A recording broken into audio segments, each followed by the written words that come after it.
Magpakailanman, the abuse teacher, GMA 7. Presenting the award is PMPC Past President and Auditor Rodel Fernando.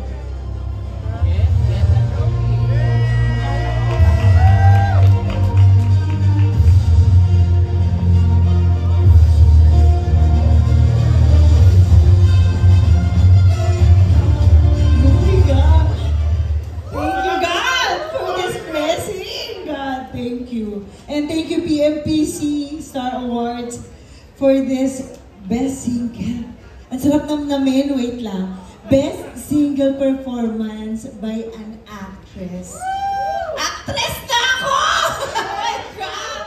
And lahat, ilan po yata sa inyo, alam nyo na, first love ko ay dancing. Siguro from Eat Bulaga to Daisy Siete hanggang sa nagkaroon ako ng interes sa acting sa Amaya.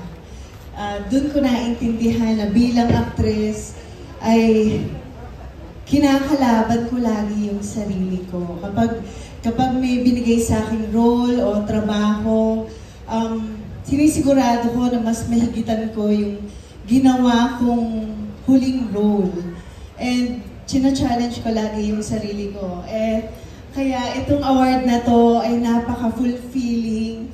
Kaya ninamnam ko kanina, napaka-rewarding, maraming salamat. And sa lahat ng kasama ko sa nominasyon para po sa inyo to, sa lahat ng katrabaho namin sa industriyang ito, mula sa lahat ng staff, directors, lahat, co-actors, maraming salamat po.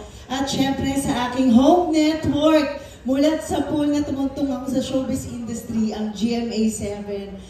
Maraming salamat ang Sparkle family, ang PPL family, at higit sa lahat sa pamilya ko na si Arthur Solinap na asawa ko na lagi nakakakita na minsan sinasabi niya sa akin na, oh, naglalakad tayo sa mall, bakit mukha kang warrior maglakad?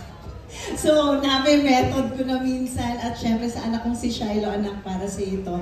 And maraming salamat po magpakailanman. Kung hindi po dahil sa inyo, hindi ako magkakaroon nito. Maraming salamat po. Thank you! Thank you so much.